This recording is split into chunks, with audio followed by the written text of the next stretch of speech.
आप हैं आपके अपने चैनल डॉक्टर अंबेडकर थॉट्स पर। यहाँ हम बाबा साहब अंबेडकर के संपूर्ण वाङ्मय से उनके लेखों व भाषणों के माध्यम से आज से 100 साल पुराने इतिहास के बारे में जानेंगे। हम जानेंगे कि कितनी विकट परिस्थितियों में हमारे मुक्तिदाता बोधिसत्व बाबा साहब अंबेडकर ने हमारे लिए उस समय संघर्ष किया था, जिस समय हमारे समाज के लिए देशकाल और वातावरण बहुत ही ज्यादा दयनीय और निकृष्ट स्थिति में था। ये भाषण वादन पिछले भाषण वादनों की तरह ही रोमांचकारी होने वाला है। हम खुशनसीब हैं कि बाबा साहेब का साहित्य हमारे बीच मौजूद है, जिससे हम उनके जीवन संघर्ष से रूबरू हो सकेंगे। 14. अस्पृश्यता और सत्याग्रह की सफलता। अमरावती के इंद्रभुवन थिएटर में वरहाड प्रदेश अस्पृश्य परिषद का दूसरा अधिवेशन दिनांक 13 और 14 नवंबर 1927 को आयोजित किया गया था। दिनांक 13 नवंबर 1927 को सभा के नियोजित अध्यक्ष डॉक्टर बाबा साहेब अंबेडकर का बनेरा में गवई एल सीथ द्वारा स्वागत करने के बाद अध्यक्ष और अन्य लोग दोपहर 1:30 बजे अमरावती पहुंचे। स्टेशन पर स्पृश्य और अस्पृश्यों की भारी भीड़ जमा थी। ठीक 3:30 बजे सभा के कामकाज की शुरुआत हुई। पहले अस्पृश्य समाज के कुछ बच्चों ने अपनी मधुर आवाज में स्वागत गीत गाए। डॉक्टर पंजाबराव देशमुख ने जल्दी होने वाले श्री अंबादेवी मंदिर सत्याग्रह की दृष्टि से आज के सभा का महत्व प्रतिनिधियों को समझाया। बाद में डॉक्टर अंबेडकर का परिचय कराकर उन्हें अध्यक्ष पद स्वीकार करने का अनुरोध किया। मोर्शी के सुप्रसिद्ध गैर ब्राह्मण नेता नाना साहब अमृतकर, सत्याग्रह समिति के सचिव श्री नाइक और अध्यक्ष गवई एल सी ने उसका अनुमोदन किया। उसके बाद डॉक्टर अंबेडकर ने तालियों की गड़गड़ाहट के बीच अपना स्थान ग्रहण किया। प्रारंभ में आज की सभा का अध्यक्ष बनाने के लिए स्वागत मंडल और प्रतिनिधियों के आभार प्रकट कर उन्होंने अपना भाषण दिया। उन्होंने अपने अध्यक्षीय भाषण में कहा, न जानपदिकम दुःखमेक शोचितुमर्हति अशोचन प्रति कुर्वीत यदि पश्येदुपक्रमम। जो डेक सार्वजनिक है उसका शोक करते रहना उचित नहीं है। उसके लिए रोते बैठने के बजाय ज्ञानी पुरुषों को उसके प्रतिकार के लिए जो समाधान सूझे वह करना चाहिए। अपाय निज कर्म कृष्ण कृष्णेति वादिनः ते हरेवेशना पापाः धर्मार्थ जन्मयुधरेः। अपने कर्म त्याग कर केवल हरि हरि करते रहने वाले लोग हरि के विरोधी और पापी हैं, क्योंकि हरि का जन्म तो धर्म रक्षा के लिए हुआ है। अस्पृश्य और स्पृश्य एक ही धर्म के लोग हैं, ये बात दोनों पक्ष मानते हैं। स्पृश्य लोग अस्पृश्य लोगों से यह कभी नहीं कहते कि वे हिंदू नहीं हैं। इसके विपरीत 1910 की जनगणना में कुछ मुसलमान लोगों की कार्रवाई में यह बात निकली कि अस्पृश्यों की गणना हिंदुओं में न हो। तब स्पृश्य समुदाय के केवल सुधारवादियों ने ही नहीं तो सनातनियों ने भी जोर देकर कहा कि अस्पृश्य हिंदू हैं। इसी तरह अस्पृश्यों ने भी स्वीकार किया कि उन्हें गैर हिंदुओं में न गिनते हुए हिंदुओं में ही गिना जाए। ये सही है कि हम एक धर्मीय है, ये भावना पुरातन काल से चली आ रही है, मगर आज अस्पृश्यों के नजरिए में काफी बदलाव आया है। यदि हम हिंदू हैं तो अन्य हिंदुओं को जो अधिकार हैं वे हमें क्यों ना हासिल हों? जिस तालाब से वे पानी भरते हैं वहां से हम क्यों नहीं भर सकते? जिस मंदिर में वे जाकर पूजा करते हैं वहां हमें क्यों नहीं प्रवेश मिलता? इस तरह के समता के सवाल वे उठा रहे हैं और इन सवालों के मुताबिक जो अधिकार उन्हें प्राप्त होने चाहिए उसे हासिल करने के लिए वे प्रयत्न कर रहे हैं। जब कोई व्यक्ति पुराने को छोड़कर नए के पीछे जाने लगता है तो उसके मन में ये संदेह पैदा होता ही है कि वह जो कार्य कर रहा है वह उचित है कि अनुचित। पुरानी परंपरा से पवित्र हुआ रहता है और इसलिए सभी को उसकी सत्यता का विश्वास होता है। नए की परंपरा नहीं होती और इसलिए वह दिखने में कितना ही सुंदर हो तो भी लोग उसका अनुकरण करने में झिझकते हैं। समान अधिकार का आग्रह करने वाले अस्पृश्यों की भी इस नई नीति के बारे में इसी तरह की मनस्थिति होना स्वाभाविक है कि इसके पहले हम कभी मंदिर में नहीं गए, कभी तालाब पर नहीं गए। वैसा करने के लिए अब लोग आग्रह कर रहे हैं, परंतु क्या हमारा यह आग्रह सत्याग्रह होगा? यदि ऐसी शंका अस्पृश्यों के मन में उठती है तो वह मनुष्य स्वभाव के अनुरूप ही है। किसी काम में सफलता मिलेगी या नहीं वह जितना साधनों पर अवलंबित है उतना ही वह कार्य के नैतिक स्वरूप पर भी निर्भर होता है। कार्य के मूल में अगर सत्य है तो उसकी सफलता के लिए विशेष चिंता करने की आवश्यकता नहीं होती, क्योंकि आखिर में हमेशा सत्य की ही विजय होती है। यदि कार्य के मूल में असत्य हो तो उसकी सफलता कठिन होती है। इसलिए हर एक अस्पृश्य को हमारे कार्य के नैतिक स्वरूप के बारे में अच्छी तरह जान लेना चाहिए। ये जानने के लिए ही हमें इस बात पर विचार करना जरूरी है कि मंदिर प्रवेश का अस्पृश्यों का आग्रह सत्याग्रह है या दुराग्रह है। सत्याग्रह के बारे में पहली बात यह है कि यह तय किया जाए कि सत्य क्या है और असत्य क्या है। क्योंकि अगर सत्य क्या है ये निश्चित रूप से तय नहीं किया गया तो सत्याग्रह की इमारत डांवाडोल ही रहेगी। यदि सत्याग्रही के मन में यह विश्वास नहीं हो कि उसका आग्रह सत्याग्रह है तो वह सत्याग्रह करेगा कैसे? क्योंकि सत्याग्रह की सफलता हमेशा सत्याग्रही व्यक्ति के आत्मबल पर निर्भर होती है। यह आत्मबल उसमें प्रकट होने के लिए यह जरूरी है कि उसमें यह भावना हो कि वह जो कर रहा है वह सत्य है। इस भावना के प्रति अगर संशय रहा तो उसमें सत्याग्रह के लिए आवश्यक आत्मबल प्रकट नहीं होगा। इसलिए सत्याग्रही व्यक्ति को इस बात का विश्वास होना चाहिए कि सत्य क्या है। अगर संक्षेप में कहूं तो मेरी राय में जिस कार्य से लोक संग्रह होता है वह सत्कार्य है और उसके लिए किए जाने वाले आग्रह को सत्याग्रह कहना चाहिए। अब लोक संग्रह के बारे में मतभेद होना संभव है। एक को जो कार्य लोक संग्रह का लगता है वही दूसरे को लोक विग्रह का लगेगा। फिर भी एक बात माननी पड़ेगी कि यदि करने वाले की बुद्धि शुद्ध न हो यानी यदि वह स्वार्थपूर्ण उद्देश्य से काम करने के लिए प्रवृत्त हुआ है तो ही उसका झुकाव लोक विग्रह के कामों की तरफ होगा।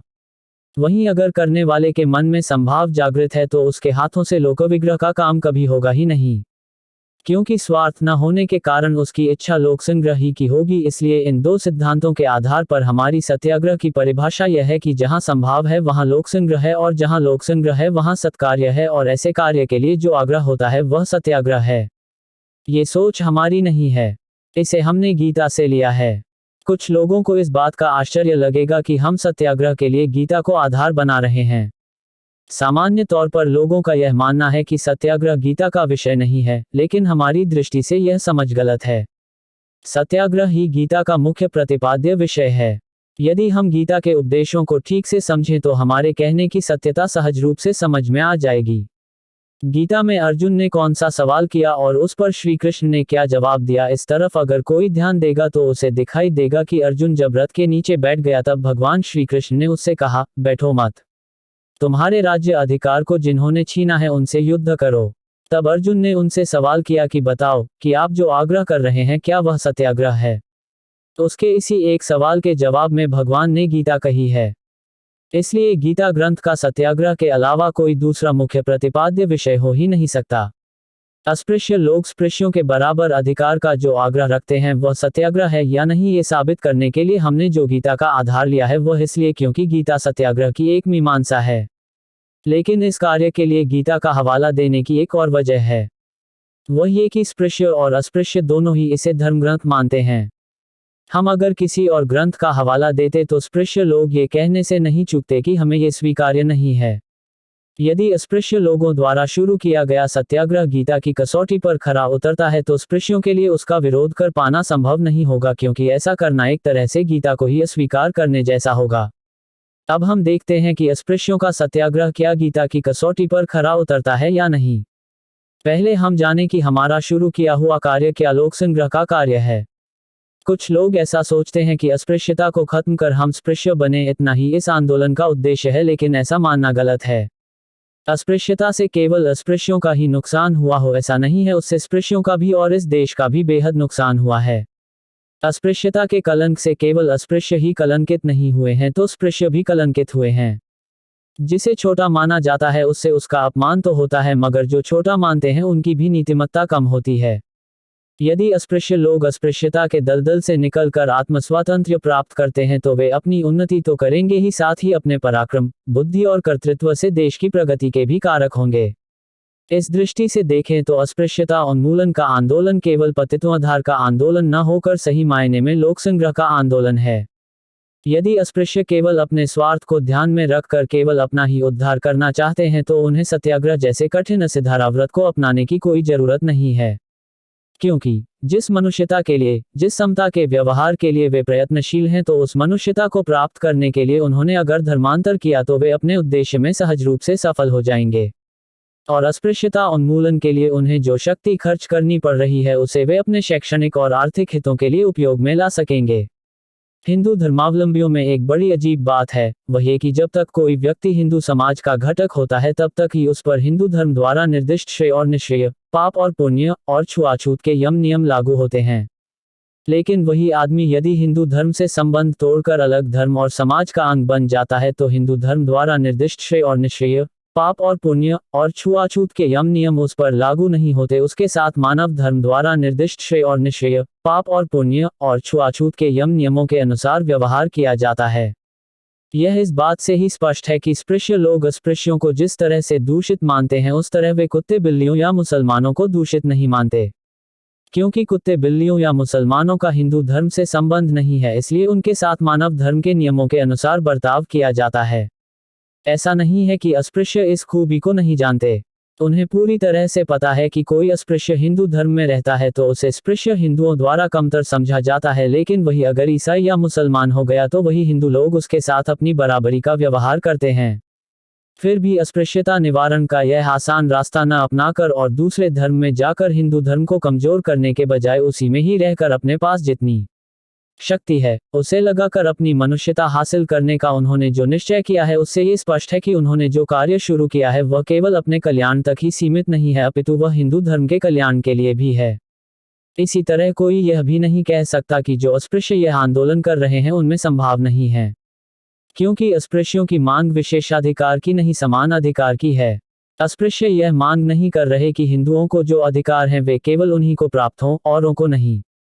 उनकी मांग समता की मांग है कि स्पृश्यों को जो अधिकार हैं वैसे ही अधिकार उन्हें भी प्राप्त हों। इसलिए भी गीता की बताई कसौटी पर भी अगर कसा जाए तो अस्पृश्यों के आग्रह को सत्याग्रह ही कहना पड़ेगा। बहुत से समाज विरोधी लोग ऐसा कहते हैं कि अस्पृश्यों का कार्य राष्ट्र कार्य है, ये हम स्वीकार करते हैं, मगर अस्पृश्यों को मंदिर में प्रवेश का अधिकार ही नहीं है। इनमें से कुछ लोगों की दलीलें काफी मनमोहक लगती हैं। उन्हें पढ़कर ये लगता है कि हमारे तर्क, हमारा पक्ष कमजोर हैं। इन विरोधी लोगों का कहना है कि अगर अस्पृश्य लोग ये सोचते हैं कि स्पृश्यों के मंदिर में जाने से ही उपासना होती है तो ये सही नहीं है, इसलिए अस्पृश्य समाज का मंदिर प्रवेश का प्रयास गलत है। क्योंकि जिस तरह नमाज पढ़ना मुसलमानों में धर्मपालन का ही एक चिन्ह है, उस तरह स्पृश्यों के मंदिरों में देवताओं के दर्शन करना ही हिंदू धर्म का लक्षण पहचान नहीं है। हिंदू धर्म में साकार की प्रत्यक्ष पूजा, निराकार का ध्यान और ईश्वर का केवल नामोच्चार उपासना के विविध मार्ग बताए गए हैं। इन उपासनाओं में से कोई भी उपासना अस्पृश्य ना करें, ऐसा हमने कभी नहीं कहा है। हिंदू धर्म के हिसाब से किसी भी एक उपासना को करना पर्याप्त है। जब तक उपासना के और उपास्य की नाना विधियां हिंदू समाज में हैं तब तक अस्पृश्यों के ये कहने में कोई तुक नहीं है कि स्पृश्यों के मंदिर में जाने से ही उपासना घटित होती है।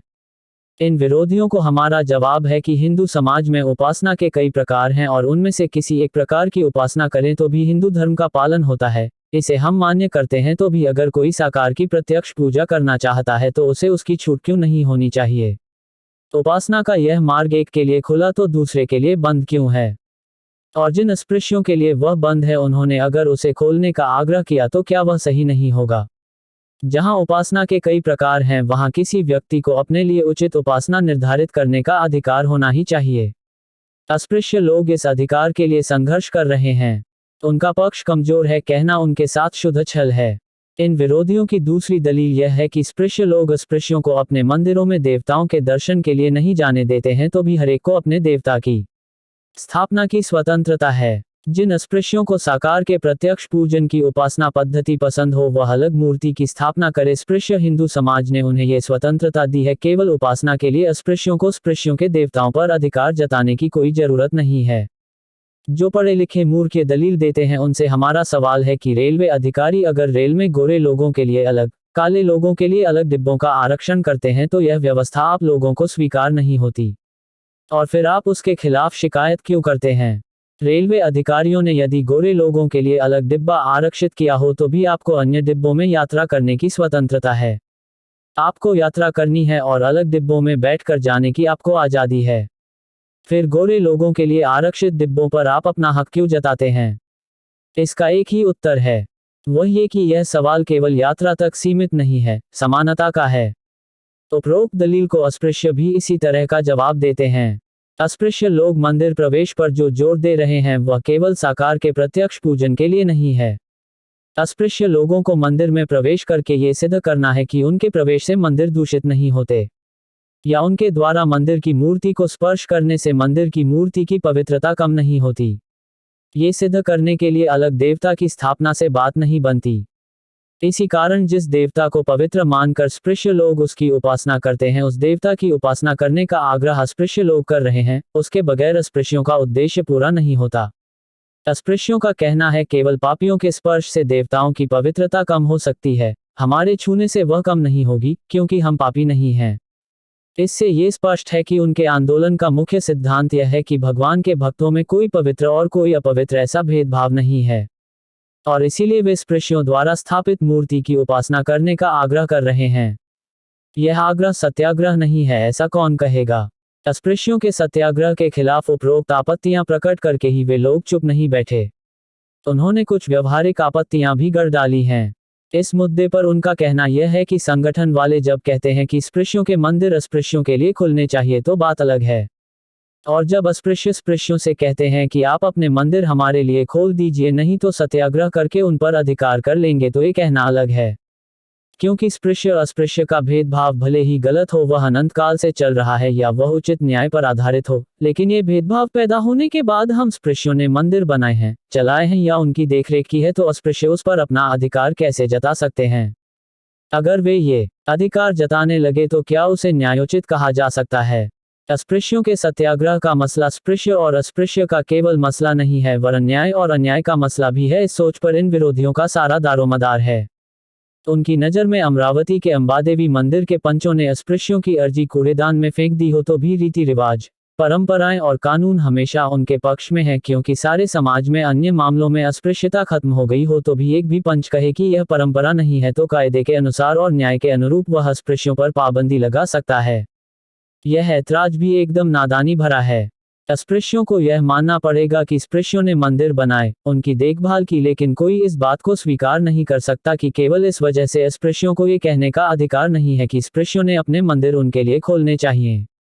क्योंकि यह मंदिर भले ही स्पृश्यों ने बनाए हों, मगर वे हिंदू धर्म के हैं और हिंदू धर्मावलंबियों के लिए बनाए गए हैं। ये कार्य भले ही किसी एक ने किया हो, मगर वह सभी हिंदुओं के उपयोग के लिए किया है, इसलिए जो भी हिंदू है उन सभी को इस मंदिर में जाकर पूजा करने का अधिकार है। इतना ही नहीं, हिंदुत्व जितना स्पृश्यों का है उतना ही अस्पृश्यों का भी है। इस हिंदुत्व की प्राण प्रतिष्ठा जितनी वशिष्ठ जैसे ब्राह्मण, कृष्ण जैसे क्षत्रिय, हर्ष जैसे वैश्य और तुकाराम जैसे शूद्र ने की, उतनी ही वाल्मीकि, चोखामिला और रोहिदास जैसे अस्पृश्यों ने भी की। इस हिंदुत्व की रक्षा के लिए हजारों अस्पृश्यों ने अपनी मनुष्यता दांव पर लगाई है। व्याद गीता के अस्पृश्य दृष्टा से लेकर खरडा की लड़ाई के सिद्धनाक महार तक जिन भी अस्पृश्यों ने हिंदुत्व की रक्षा के लिए अपनी जान लड़ा दी, ऐसे लोगों की संख्या कुछ कम नहीं है। स्पृश्य और अस्पृश्य दोनों ने योगदान देकर हिंदुत्व की इमारत बनाई है, उस पर हमला होने पर जान की परवाह किए बगैर उसकी रक्षा की है। उस हिंदुत्व के नाम पर बनाए गए मंदिर जितने स्पृश्यों के हैं उतने ही अस्पृश्यों के भी हैं, वह जितनी स्पृश्यों की विरासत है उतनी ही अस्पृश्यों की। ये कभी नहीं कहा जा सकता कि एक उस विरासत का अधिकारी है और दूसरा नहीं। अस्पृश्य लोग अलग नहीं हैं, वे हिंदू हैं, हिंदू धर्म उनका है और वे हिंदू धर्म के हैं। इसी आधार पर सभी को ये स्वीकार करना पड़ेगा कि हिंदुओं के मंदिर अस्पृश्यों की विरासत हैं। यदि इस विरासत को स्वीकार कर लिया गया तो पुराने रीति रिवाजों का सवाल शेष ही नहीं रह जाता। कारण यह है कि कानून की दृष्टि से देखा जाए तो सार्वजनिक मामलों में व्यक्तिगत अधिकार किसी से पंजीकृत करके नहीं पाए जा सकते, वे हर एक को पैदाइशी प्राप्त हैं। अगर उन्होंने उसका इस्तेमाल नहीं भी किया हो या उनके इस्तेमाल में अंतराल रहा हो तो इतने भर से वह खत्म नहीं हो जाता। ये कहना जितना मूर्खतापूर्ण है कि कोई व्यक्ति अगर किसी राह पर नहीं चला तो भविष्य में भी उस रास्ते पर वह फिर कभी नहीं जा सकता, उतना ही मूर्खतापूर्ण ये कहना भी है कि जो कभी सार्वजनिक तालाब या मंदिरों में पहले कभी नहीं गया वह अब भी नहीं जा सकता। इसलिए न्याय की तराजू का ये पलड़ा हमारी तरफ झुक रहा है और हमारा आग्रह सत्याग्रह है। इस बारे में किसी अस्पृश्य के मन में किसी तरह की शंका नहीं होनी चाहिए। वह ये भी मान सकते हैं कि हिंदू धर्म की उन्नत अवस्था में ले जाकर वह सारे मानवों का धर्म बने, वह मानव धर्म का पर्याय बन जाए। हम इसके लिए अवतरित देवदूत हैं। अब तक हमने जो चर्चा की कि अस्पृश्यों को समान अधिकार हासिल कराने का जो आग्रह है वह सत्याग्रह है या नहीं।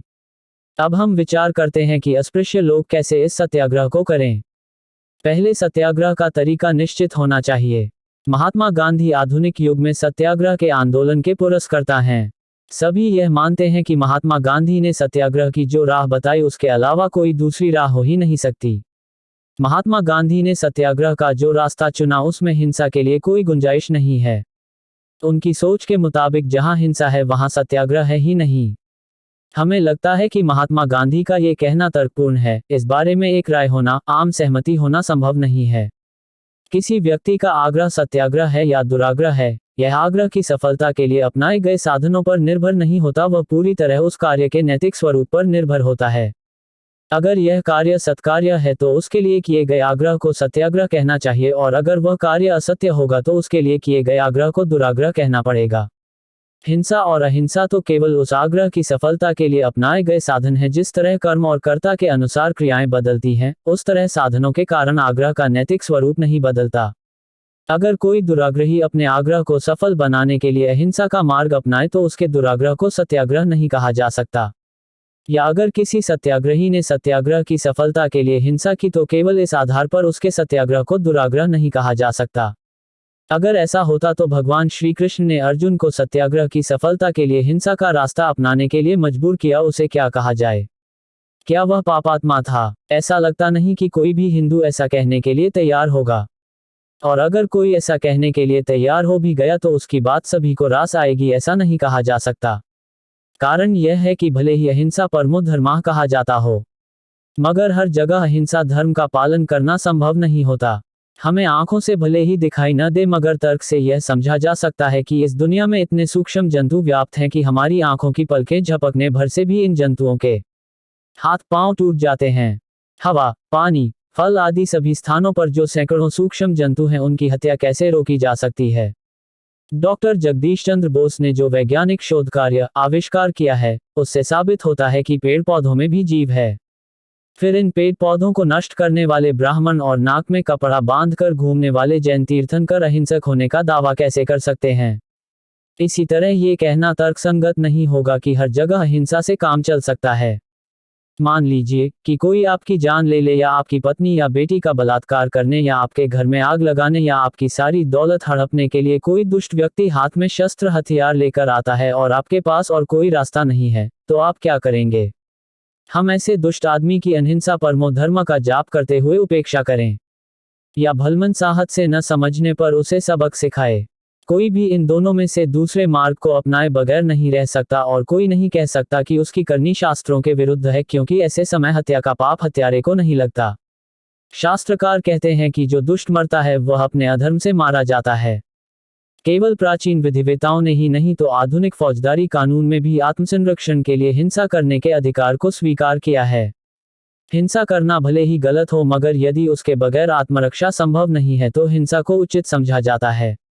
भ्रूण हत्या को बहुत गलत माना गया है, मगर वही बच्चा अगर मां की जान के लिए खतरा बन जाए तो उसे काटकर निकालने पर भी कोई ऐतराज नहीं करता। यही दलील सत्याग्रह की सफलता पर भी लागू करना जरूरी है।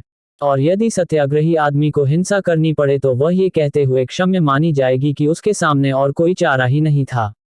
इस दृष्टि से गांधी का सत्याग्रह का मार्ग अव्यावहारिक सिद्ध होता है, मगर यह कहना भी भ्रामक है कि वह हिंसक है। अगर हिंसा का केवल यही सीमित अर्थ किया जाए कि हिंसा यानी हत्या, तभी हिंसा और अहिंसा में कोई फर्क किया जा सकता है। लेकिन हिंसा का अर्थ केवल दूसरों की जान लेना ही नहीं तो दूसरे प्राणियों के शरीर और मन को चोट पहुंचाना भी इसमें शामिल है। अहिंसा यानी किसी भी सचेतन प्राणी को दुख न दिया जाए।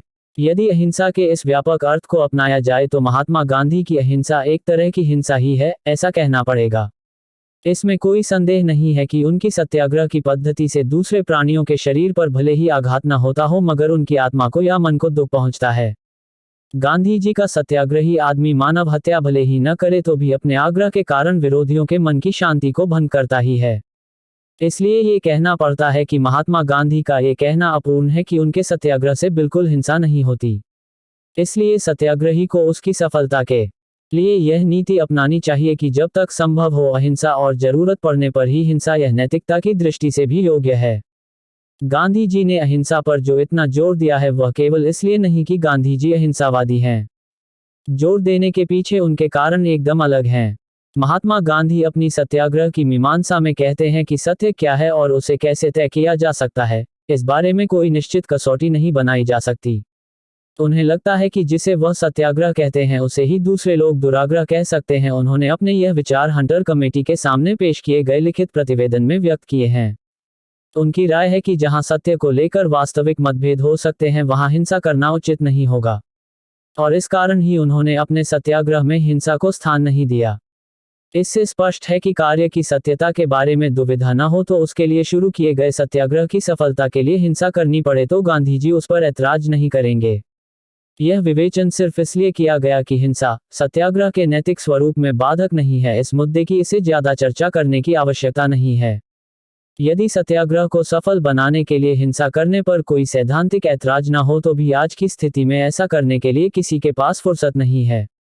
इस देश की सारी जनता निःशस्त्र होने के कारण सत्याग्रह की सफलता के लिए अहिंसा का एकमात्र रास्ता ही खुला है और सत्याग्रह करने वाले अस्पृश्यों के लिए इस एक ही रास्ते के भरोसे चलना मजबूरी है।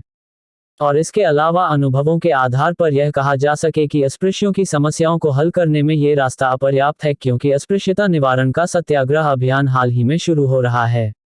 इसलिए जो सत्याग्रह करना है वह हिंसात्मक ही होगा, इसके अलावा और कुछ नहीं। ये हम सभी को अच्छी तरह ध्यान में रखना चाहिए। ये सत्याग्रह किसके खिलाफ करना है इसके बारे में चर्चा करने की जरूरत है। अस्पृश्य लोग जिन समान अधिकारों की मांग कर रहे हैं वह स्पृश्य लोगों से कर रहे हैं, क्योंकि अगर उनके न्यायपूर्ण अधिकारों का कोई विरोध करेगा तो वे स्पृश्य लोग ही होंगे। अर्थात अस्पृश्य लोगों को ऐसा लगना संभव है कि सत्याग्रह स्पृश्य लोगों के खिलाफ करना है, मगर यह सोच पूरी तरह से सही नहीं है।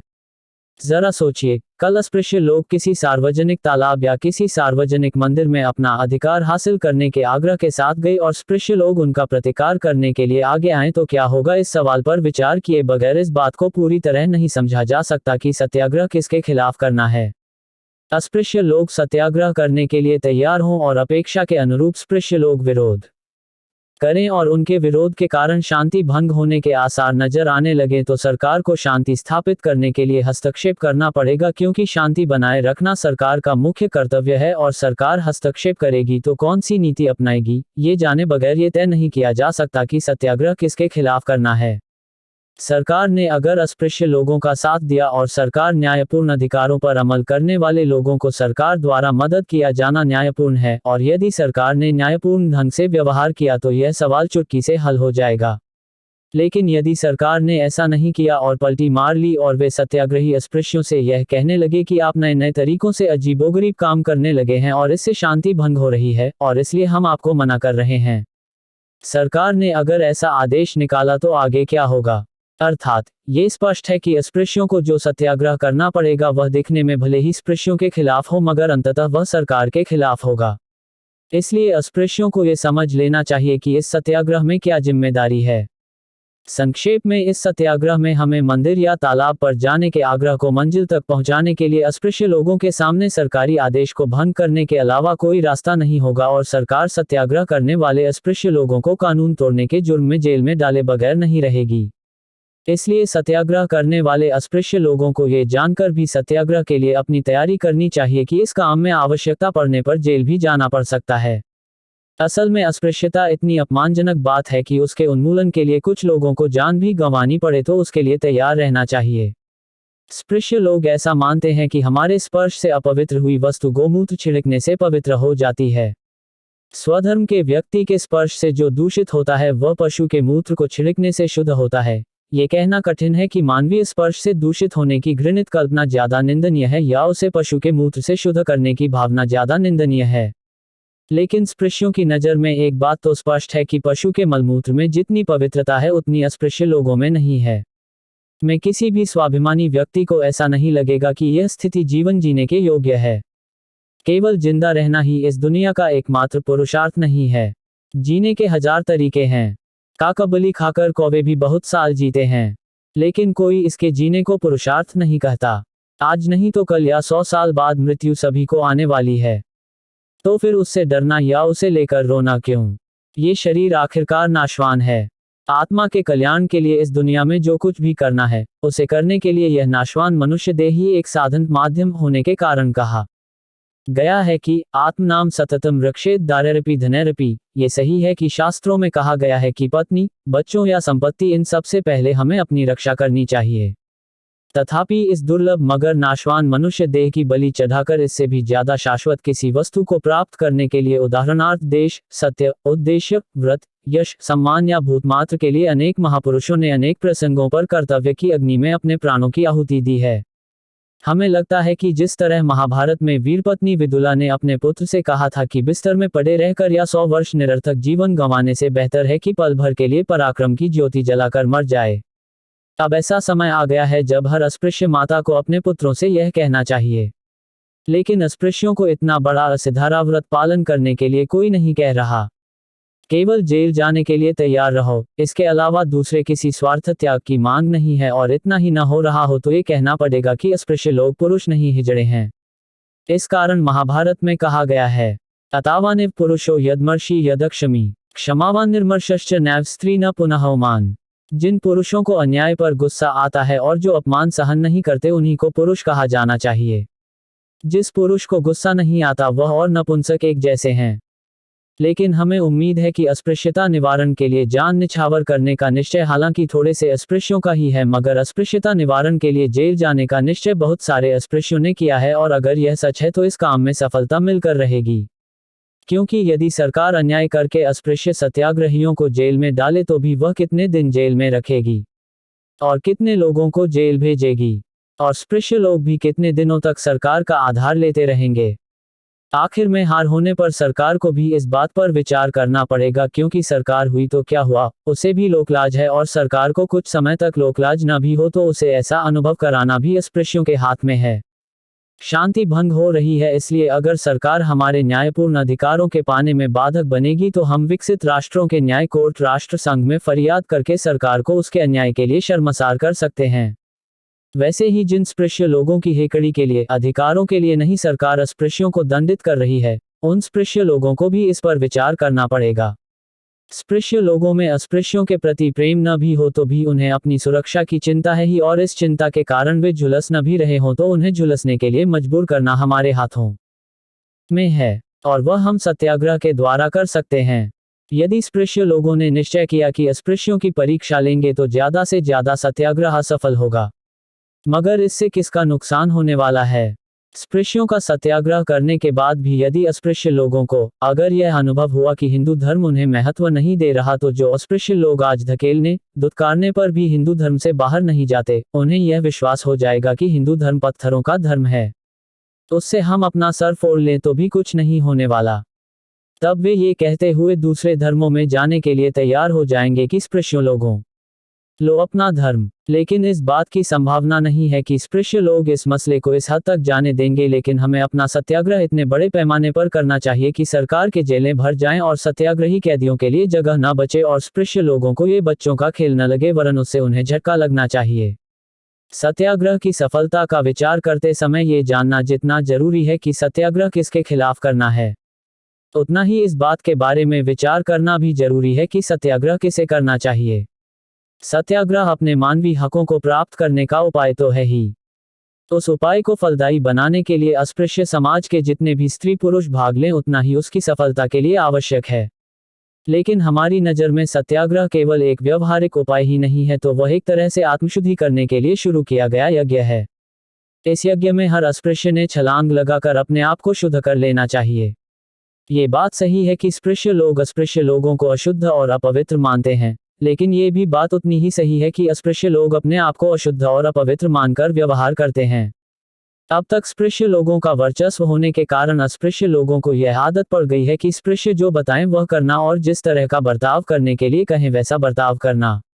अस्पृश्यों के मन में यह भावना भर गई है कि स्पृश्य लोग श्रेष्ठ हैं और हम छोटे हैं, वे हमारे नायक हैं और हम उनके नौकर हैं। इस कारण ही अस्पृश्यता टिकी रही है। इस भावना को जलाए बगैर आत्मसम्मान की भावना अस्पृश्य लोगों में जागृत नहीं होगी, और वह जागृत हुए बिना अस्पृश्यता निवारण नहीं होगा।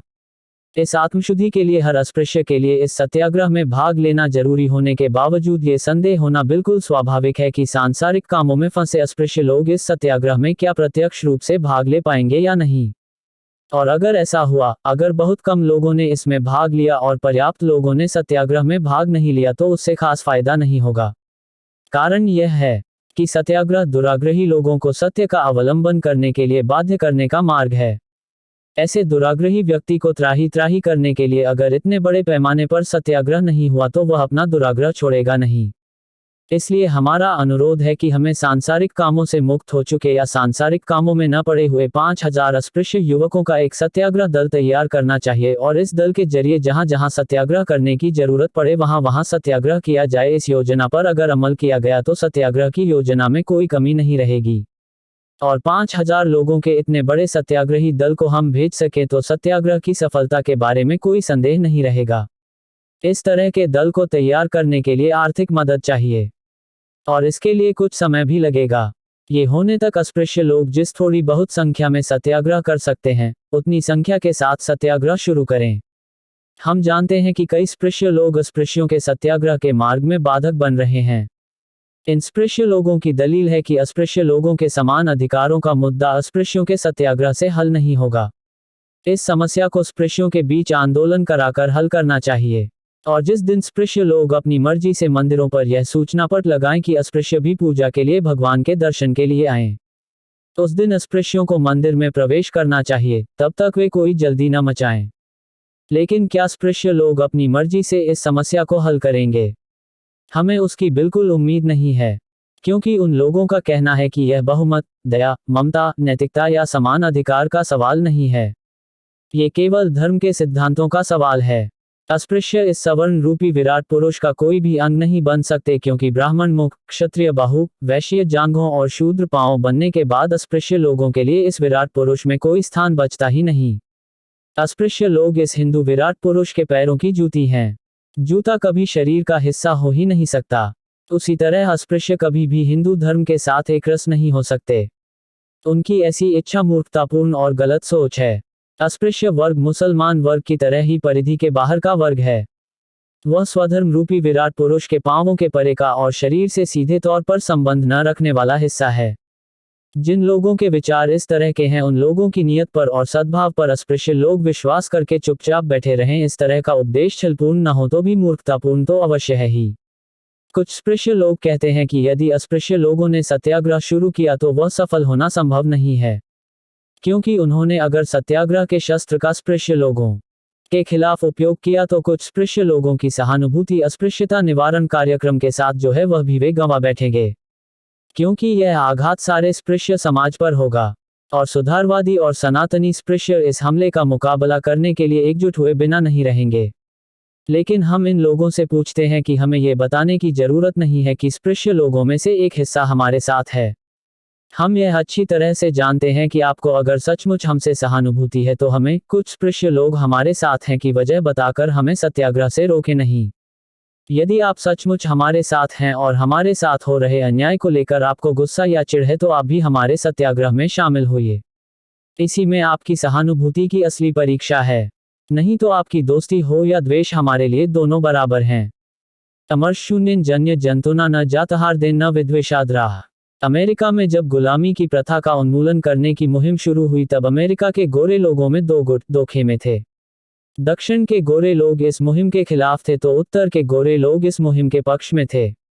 फिर भी उत्तर के राज्यों के गोरे लोगों ने गुलामी की जंजीरों में जकड़े हुए अश्वेत लोगों को ये ब्राह्मणी उपदेश नहीं किया कि दक्षिण के कुछ गोरे लोग तुम्हारे खिलाफ हैं, इसलिए तुम गुलामी के खिलाफ आंदोलन मत करो। इसके विपरीत अश्वेत लोगों से गठजोड़ करके उन्होंने उनके साथ सहयोग करके उनकी स्वतंत्रता का विरोध करने वाले अपने जातिबंधुओं को स्वर्ग की राह दिखाए और किसी भी तरह की कोताही नहीं की। इसी तरह स्पृश्य वर्ग के जो लोग आपकी मांग को उचित समझते हैं उन्हें अश्वेत लोगों के प्रति गोरे लोगों ने सहानुभूति दिखाते हुए जैसा व्यवहार किया वैसा अगर आप भी करके दिखाएंगे तो ही हम आप पर विश्वास रखेंगे, ऐसा बिल्कुल साफ साफ बताया जाना चाहिए। नहीं तो ये लोग सहानुभूति के नाम पर जो अन्याय एक भी दिन बर्दाश्त नहीं करना चाहिए उस अन्याय को आगे भी स्वखुशी से बर्दाश्त करने के लिए प्रवृत्त बाध्य करेंगे। तीसरी श्रेणी के स्पृश्य लोग कहते हैं कि स्पृश्य और अस्पृश्य लोग एक ही समाज के अंग हैं। सत्याग्रह अपने लोगों के खिलाफ नहीं दूसरों के खिलाफ करना होता है। ऐसा न भी हो तो भी ऐसे समय जब हिंदू समाज पर बाहर से हमले हो रहे हैं अस्पृश्यों को उसके निवारण में मदद करने के बजाय आपस में वैमनस्य विवाद पैदा करना सही नहीं है। यह उपदेश बहुत अच्छा है, लेकिन इसे अस्पृश्य ही केवल क्यों माने? जिस धर्म में उनके लिए कोई जगह ही नहीं है, जहां उन्हें पांव की जूती समझकर व्यवहार किया जाता है, उस धर्म की रक्षा के लिए हम क्यों अपनी जान दें? ये जिम्मेदारी स्पृश्य लोगों की है, क्योंकि हिंदू धर्म के अधिकारों पर उनका एकाधिकार है। खाने को हम और लड़ने को तुम का उपदेश पागलपन है। अस्पृश्य लोग इतने मूर्ख नहीं हैं कि उसे चुपचाप मान लें। उन्हें अब ये लगने लगा है कि अब तक हिंदू धर्म की रक्षा करके उन्होंने बहुत बड़ी गलती की। ऐसी मानसिकता वाले अस्पृश्य लोगों को उपरोक्त उपदेश करने का अधिकार स्पृश्य लोगों को है, ऐसा हमें नहीं लगता। विरोधी पक्ष की मजबूरी का फायदा उठाकर अपना काम निकाल लेना यह व्यवहारिक है। अपने सामाजिक अधिकारों को हासिल करने के लिए अस्पृश्य लोगों ने स्पृश्य लोगों के प्रति यही नीति अपनाई है। ये नैतिकता की दृष्टि से उचित ही नहीं होगा। मगर राजनीतिक अधिकार हासिल करने के लिए युद्ध के समय सरकार के रास्ते में रोड़े अटकाने वाले स्पृश्य लोगों को हमारी आलोचना करने का अधिकार कैसे हासिल हो सकता है? जो लोग ये कहते हैं कि आपस में झगड़ा न करें, उन्हें हमारा सुझाव है कि तुम्हारी गीता क्या कहती है ये देखो। गीता में भगवान ने अर्जुन को जो उपदेश दिया है उसमें इससे अलग क्या कहा है? कौरव पांडवों की सेनाएं जब लड़ाई के लिए तैयार होकर कुरुक्षेत्र में खड़ी थीं, तब अर्जुन ने युद्ध करने से पहले अपना रथ बीच में ले जाकर खड़ा कर दिया और दोनों सेनाओं की तरफ नजर दौड़ाए और देखा कि कौरवों की सेना में भी अपने ही स्नेही, नजदीकी और गुरु हैं। तो उसे दिखाई दिया कि युद्ध का स्वरूप क्या है। तो उसने युद्ध करने से इनकार कर दिया और अपने हाथों में लिए धनुष बाण को नीचे रखकर वह बैठ गया। ऐसा नहीं कि श्री कृष्ण नहीं जानते थे कि कौरव और पांडव एक दूसरे के रिश्तेदार हैं। हालांकि कौरव पांडवों का हक देने के लिए तैयार नहीं थे, तो भी भीष्म, द्रोण, विदुर आदि लोग उनके अनुकूल थे।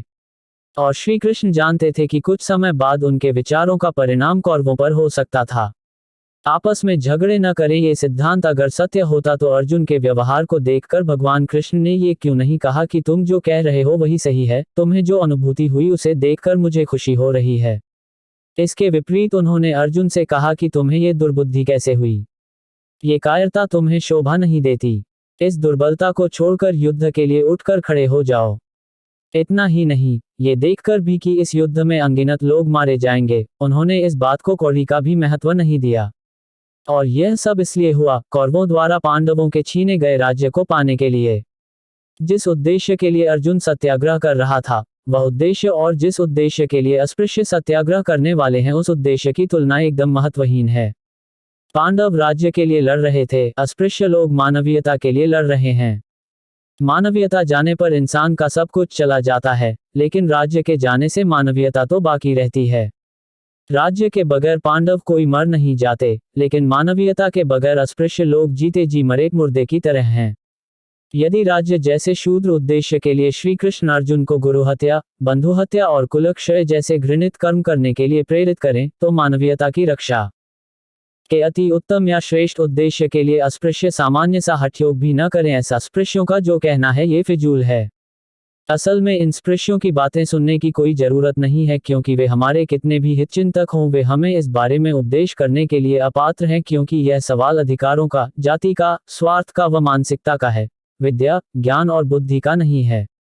इसलिए उनके स्वार्थपूर्ण उपदेश को न सुनकर उनसे साफ कहना चाहिए कि आप हमें उपदेश देने के चक्कर में न पड़ें।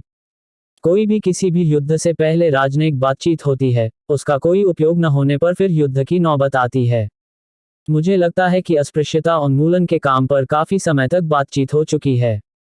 जब से अस्पृश्यता ने हिंदू धर्म में प्रवेश किया तब से अनेक महात्माओं ने उसके खिलाफ कोशिश की, लेकिन इस बारे में स्पृश्य लोगों का दुराग्रह इतना भयंकर है कि अपरिहार्य प्रसंगों को छोड़ दे तो उन्होंने इस मामले में सुई की नोक पर जितनी मिट्टी आती है उतनी मिट्टी भी पांडवों को नहीं देंगे। ऐसा कहने वाले पाषाण हृदय और अधर्मी दुर्योधन से कुछ ज्यादा उदारता दिखाई है ऐसा कोई नहीं मानेगा।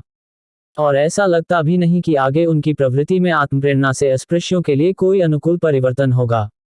असल में देखा जाए तो हमने इस अन्याय को स्वीकार किया, इसलिए वह आज तक चलता रहा।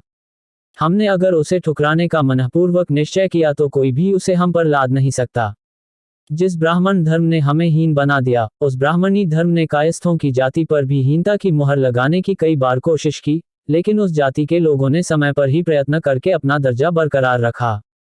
काल का चक्का जब उल्टा घूम रहा था तब भी हमारे पूर्वज गहरी नींदे में सोते रहे।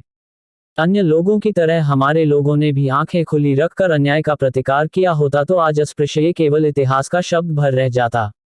पिछड़ी पीढ़ी में ऐसा करने का निश्चय नहीं किया, यह अत्यंत निंदनीय, लेकिन पिछली पीढ़ी में ज्ञान का प्रसार न होने के कारण उनके बेपरवाही के बर्ताव को क्षम्य कहा जा सकता है। मगर इस पीढ़ी की बात अलग है। इस पीढ़ी को वह ज्ञान प्राप्त हुआ है जो अस्पृश्यों को कभी प्राप्त नहीं हुआ, और इसलिए पिछली पीढ़ी के हाथ से जो काम नहीं हुए वे काम करना इस पीढ़ी का कर्तव्य है। अगर इस पीढ़ी ने इस कर्तव्य को पूरा नहीं किया तो यही कहना पड़ेगा कि वह कुलदीपक नहीं कुलंगार है। अध्यक्ष के भाषण के बाद विषय निर्धारण समिति के चुनाव हुए और सभा का काम दूसरे दिन के 8 बजे तक के लिए स्थगित किया गया। इस सम्मेलन में निम्न सज्जन मुख्य रूप से दिखाई दिए: अमरावती के डॉक्टर पंजाबराव देशमुख, बैरिस्टर तिके, श्री चौबल वकील, Shri Gavai MLC, Shri K B Deshmukh, doctor Bhojraja, doctor Patwardhan, Shri Uttamrao Kadam आदि लोगों के अलावा इस सम्मेलन के लिए बाहर से आए श्री नाना साहब अमृतसर, मोर्शी, श्री दे वी नाइक, संपादक ब्राह्मण ब्राह्मणेतर, श्री दत्तात्रेय विठल प्रधान दादर, श्री रा दा कवली और श्री द राराविकर आदि उपस्थित थे। उस दिन रात में विषय निर्धारक की बैठक हुई जिसमें दूसरे दिन सम्मेलन में रखे जाने वाले प्रस्तावों पर चर्चा हुई। 14 नवंबर 1927 को सुबह 7 बजे अमरावती के अस्पृश्य छात्रों की तरफ से डॉक्टर अंबेडकर को मानपत्र देने और पान सुपारी का कार्यक्रम हुआ। डॉक्टर अंबेडकर और अन्य मेहमानों का सभी विद्यार्थियों के साथ फोटो खींचा गया। छात्रों के मानपत्र का जवाब देते हुए डॉक्टर अंबेडकर ने संक्षेप में बताया कि छात्र किस तरह शीलवान बने और वे अपने कुल को लगे अस्पृश्यता के कलंक को धोने में किस तरह मदद कर सकते हैं।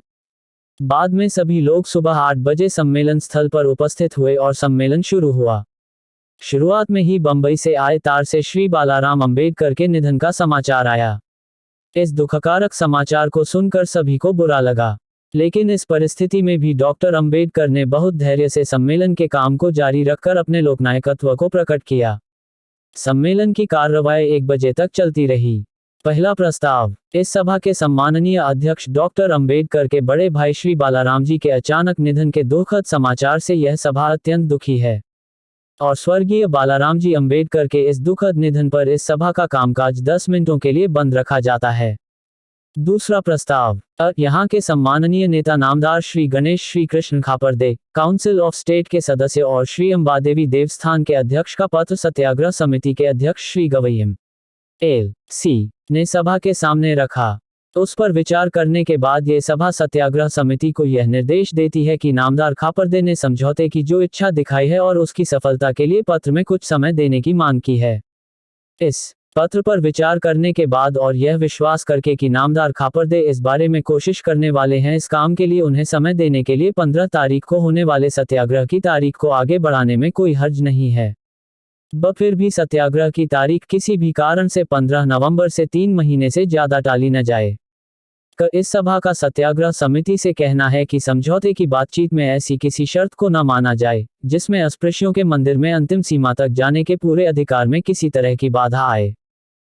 इस समिति का सत्याग्रह कमेटी से यह कहना है कि भविष्य में जो सत्याग्रह किया जाना है वह जहां तक संभव हो सामुदायिक ढंग से पद्धति से किया जाए। उपरोक्त सभी प्रस्तावों पर कई वक्ताओं के पक्ष और विपक्ष में भाषण के बाद सभी प्रस्ताव भारी बहुमत से पास किए गए। अंत में श्री गवई, नाइक और अमृतकर ने उचित शब्दों में अध्यक्ष और मेहमान लोगों के प्रति आभार प्रकट किए और शाहू छत्रपति के जयकारे के बीच सभा के कामकाज का समापन हुआ। दोपहर में महाराष्ट्र केसरी के संपादक श्री चौहान व श्री के बी देशमुख के यहाँ डॉक्टर अंबेडकर व मेहमान लोगों को टी पार्टी दी गई। जब डॉक्टर बाबा साहेब अंबेडकर अमरावती के सम्मेलन में थे, उन्हें उनके बड़े भाई बालाराम का रविवार 1 नवंबर 1927 को दोपहर 12 बजे अचानक हृदयगति रुक जाने से निधन होने का समाचार मिला। इस कारण वे अंतिम यात्रा में शामिल नहीं हो सके। उनकी अनुपस्थिति में जो अस्पृश्य बंधु शवयात्रा में उपस्थित थे, उनके प्रति आभार प्रदर्शित करते हुए डॉक्टर बाबा साहेब अंबेडकर ने बहिष्कृत भारत के 25 नवंबर 1927 के अंक में कहा कि मेरे बड़े भाई के निधन के समय मैं बंबई में नहीं था। अंबादेवी के सत्याग्रह के लिए अमरावती में 13 नवंबर 1927 को मेरी अध्यक्षता में जो सम्मेलन होने का तय हुआ था, उस सम्मेलन में मैं गया था। मेरी अनुपस्थिति में जिन 3-4 हजार अस्पृश्य भाइयों ने शवयात्रा में उपस्थित रहकर अपनी पूर्ण सहानुभूति दिखाई, उन सबका मैं अत्यंत ऋणी हूँ। बाबा साहेब अंबेडकर।